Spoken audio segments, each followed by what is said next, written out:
integral. Da respuesta a las necesidades materiales y sociales de los hombres, pero también las profundas necesidades del corazón. O sea, no solo la parte material, también el aspecto espiritual, porque usted y yo somos alma y cuerpo. No somos simplemente almas, como los que están en el purgatorio, o quienes están ya gozando la presencia de Dios, no somos solo espíritus, y esperando en esos casos la unión con los cuerpos al resucitar. Nosotros somos alma y cuerpo, tampoco somos solo materia, eso es evidente. Cuando alguien dice, somos solo materia, mi cerebro es quien controla todo, y eso es un absurdo. El cerebro no sabe que sabe, quien sabe que sabe es la persona. El ojo no sabe que está viendo, quien ve es la persona, el individuo, en nuestro componente espiritual. Por eso hay que alimentar tanto la parte material como la parte espiritual. Y el Papa Pablo VI, lo cita acá el Papa Benedicto, decía que los efectos del desarrollo son como un deterioro de la humanidad. Es tremendo que haya ese subdesarrollo que las personas lleva a denigrar su misma dignidad humana. Pero el antídoto, como decía antes, es ese desarrollo integral de toda la persona, el llamado humanismo pleno. O sea, no solo la parte material, también la espiritual, porque todos necesitamos amor, necesitamos cariño, necesitamos, y sobre todo sentir ese cariño de Dios que nos perdona, que nos lleva hacia la vida eterna. En este sentido dice, es muy interesante esta afirmación, dice, la primera contribución que la Iglesia ofrece al desarrollo del hombre y de los pueblos no se basa en medios materiales, ni en soluciones técnicas, sino en el anuncio de la verdad de Cristo, que forma las conciencias y muestra la auténtica dignidad de la persona y del trabajo, promoviendo la creación de una cultura que responda verdaderamente a todos los interrogantes del ser humano. O sea, es lo que decía también al inicio. Cristo se compadecía de la gente y hacía muchísimo bien. Si usted y yo somos como Cristo, si recibimos el anuncio de Cristo, también podremos hacer mucho bien en los demás. En la iglesia hay una costumbre que son las llamadas obras de misericordia, tanto corporales o materiales como espirituales.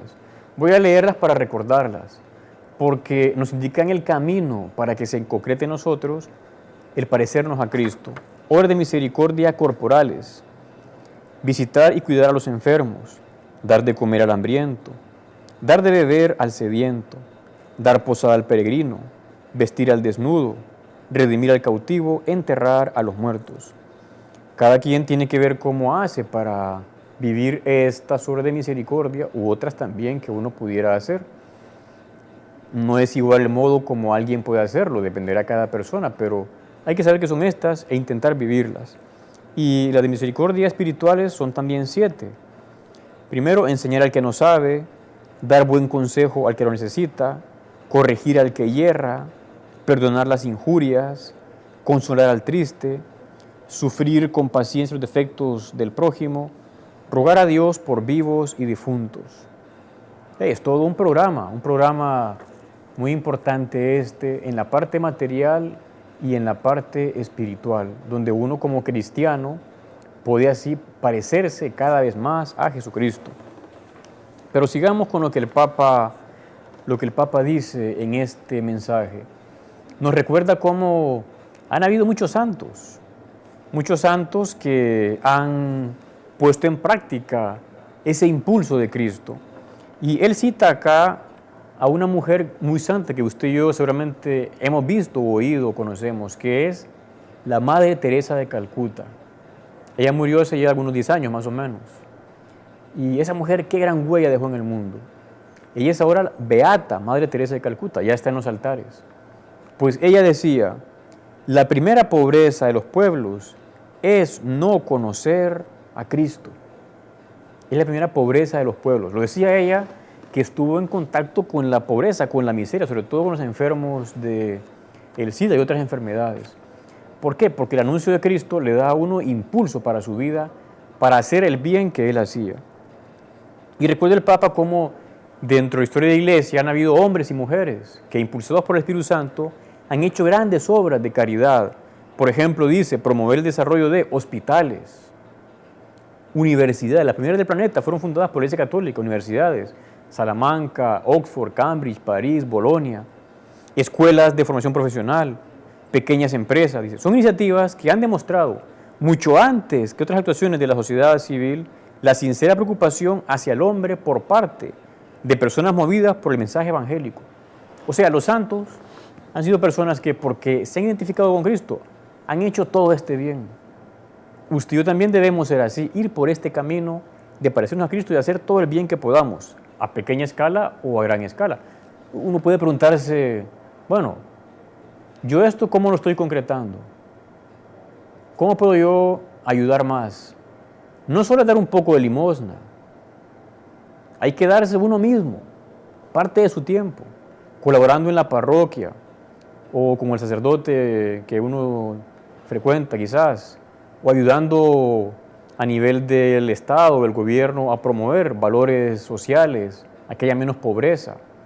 Todo el campo también de la educación, que no se deforme a los jóvenes con tanta publicidad nociva que hay ahora, porque esos jóvenes tienen derecho a ser educados en la verdad, no en el error o en el libertinaje. Y luego recuerda un elemento muy importante de todo esto, que es el derecho a la libertad religiosa, que uno pueda practicar su religión, que no sea impedido por el Estado o arrinconada por el Estado, como pasa en algunos países. Y sobre todo buscar esa religión verdadera, esa religión fundada por Jesucristo que sabemos que subsiste en la Iglesia Católica. Lógicamente, en las demás no es que todo sea malo o negativo, hay también elementos de bien y de verdad, pero hay que tender a buscar esa verdad plena en el cristianismo, en la Iglesia Católica. Y llegamos más o menos como al final de este mensaje, y el Papa habla de que, bueno, han habido también errores en la historia de la Iglesia.